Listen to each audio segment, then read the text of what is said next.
Hi everyone, welcome back to my channel. I hope you're all doing really well. For those of you that are new around here, my name is Hannah and I'm an author from the south of England. Today's video I thought I would do something a little bit different, so I'm going to give you a quick tour around my bookshelf. I have lots of bookshelves in my living room, but this is really the only one that's tidy enough for me to show you. So yeah, let's get on with it. So, first things first, apologies in advance for the very shaky camera. My arms are really aching already actually, and I've only been here for like 20 seconds. So yeah, apologies in advance. I hope you enjoy found footage films because this is going to look like one. So here's a quick tour around my bookshelf. On the top shelf, say goodbye to my hi eyebrows. We have a lovely Neil Gaiman picture that my close friend made me. If you're an author, you'll absolutely know that quote. We also have my little succulent who is reaching for more sunlight because our flat is not good at natural light, so his days are probably numbered. And then a little plastic one who will survive much better. The dick in the background was definitely the kettle because tea is life, and you can't judge me because I'm British and I like tea.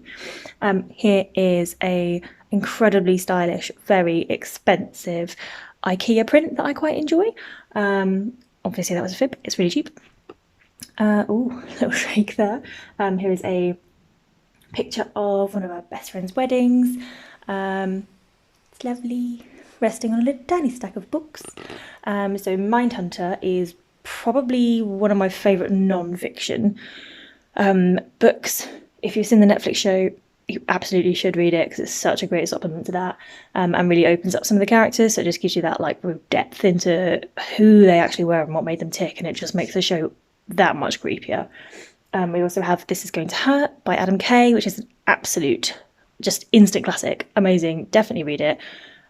It's one of those, like, it's genuinely really funny, but it's also kind of heartbreaking too. So definitely recommend. And then we have The Testament by John Grisham, which is not mine because I'm not a John Grisham fan.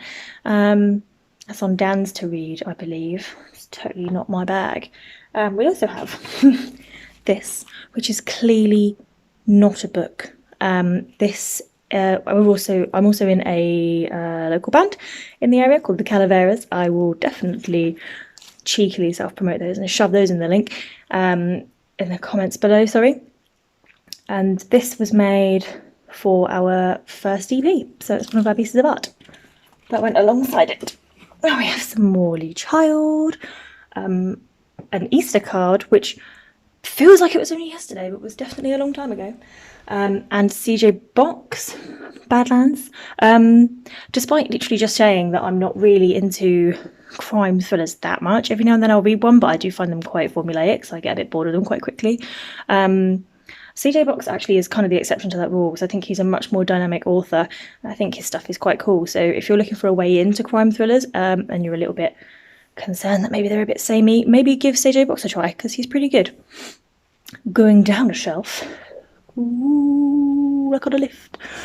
Oh, I'm sorry, this filming's not going to get any better. We have Donna Tartt. Still not read The Goldfinch. Need to read The Goldfinch. Morley Child. Definitely not mine. Oh, The Ice Palace. I do need to give that a go. Bit of Kirchhoff if you're... Oh, I missed him. There he is. Kirchhoff. If you're looking for maybe something a little bit different. Kirchhoff is a really good one to try, actually. So originally this was in Ukrainian, and then I think it was Ukrainian. I'm pretty sure it's Ukrainian. And then it's translated to British and is really cool and really satirical and dry, and the Ukrainian sense of humour is really interesting. So I would definitely recommend that too. I've got some other thrillers, a bit more Donna Tartt because you can never have enough Donna Tartt. Oh, got this. Literally just bought this. This thing is so pretty. Look at the cover on this thing. Awesome. I'm finishing another novel at the minute, but the second I finish it, I'm going to give this a go throughout NaNo because it'll be a little bit easier to read, I think. And I don't want to stop reading entirely throughout NaNo, but yeah, I think this might be quite good to try out.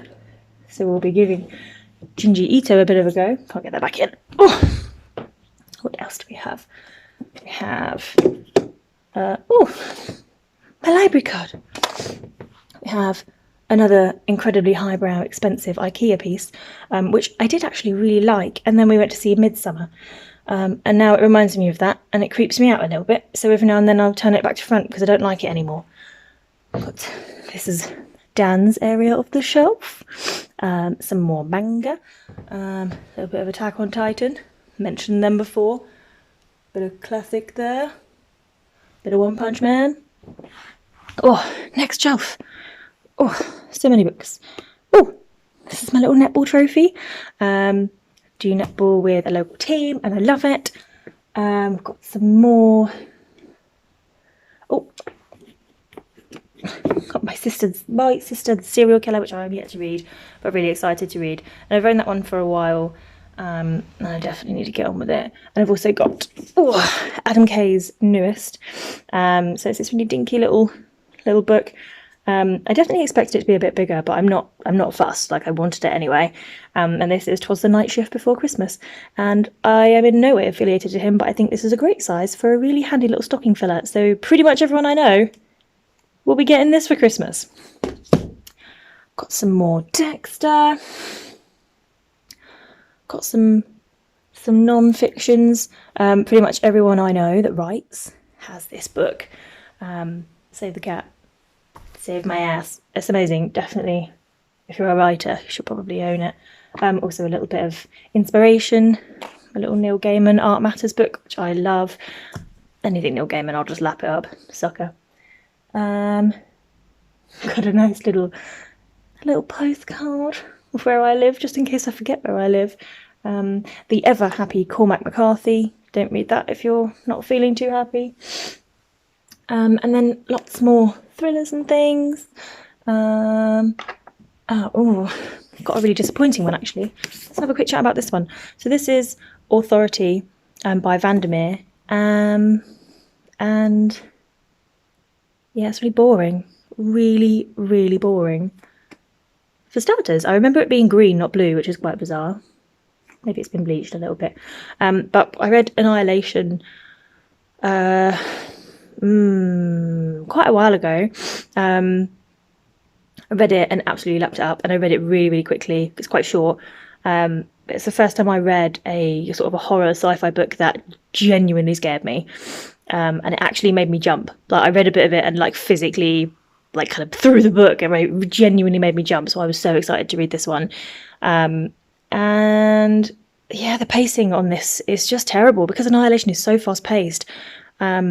And just exciting, really, to read.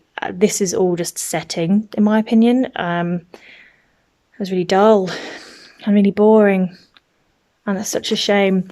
It definitely read a little bit like when he published Annihilation. Maybe he was given some kind of 3-book deal, and he had to kind of stretch it out a bit, and it didn't really need to be stretched out. So yeah, disappointed in that one. I don't think I'll bother with the next one. I've also got Educated. This one here, that's been recommended to me quite a few times. It's a true story, so I do need to give that one a go. I have one more shelf. Oh, they get messier as I go down too. So this is the messy shelf. Just have it a bit further away. There's a basket of fabric because why not? This is a Chris Hammer book. I've never read anything by Chris Hammer. Dan's dad has recommended it, so I will give that a go, and I am yet to read it. This is The Doll Funeral by Kate Hamer, and I love her and her style of writing, and I'm yet to read her newest one because it came out really, really quietly, and I didn't even realise it came out. But I have a voucher for Waterstones, so I'm going to buy it, and I'm excited for it. I've got Handmaid's Tale, classic. Absolutely, have to read that if you've not read it already.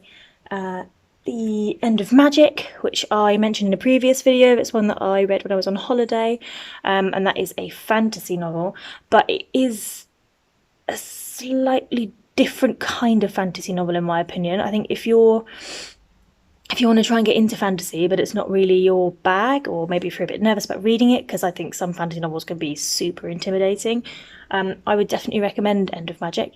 It's got a proper, like a quirky, a little bit of a Terry Pratchett kind of vibe, but in my opinion with a slightly stronger storyline, because I think Pratchett quite often went down the satire character road and lost some of the storyline in the narrative. So yeah, definitely recommend that one. and then my very, very battered, tatty copy of the complete works of Lewis Carroll, because what British person doesn't own that? And this is the draft box, so whenever I finish writing something, it gets put in here. I like to say to prove, like making bread. So you make the dough and then you leave it to prove, and then you come back and shove it around a bit more and then leave it to prove again. So writing a novel is like making a loaf of bread, only much more stressful when you can't eat it. And the bottom shelf, I'll give you a sneak peek, is a mess. Yeah, the bottom shelf is basically just games, board games. Board games and blank CDs, so that is exciting. Yeah, so that is my bookshelf. I won't show you any of the other bookshelves because they're a really big mess. But there you have it. Thank you so much for watching my slightly awkward and wobbly tour of my bookshelf. If you enjoyed this video, please do give it a thumbs up and be sure to subscribe to my channel. And if you'd like to see more of this sort of less formal stuff, then let me know. Also, I'd love to see pictures of your bookshelves. Are your bookshelves orderly or really messy? Because this is definitely the only one that I would ever let anyone see. Thanks, see you next week.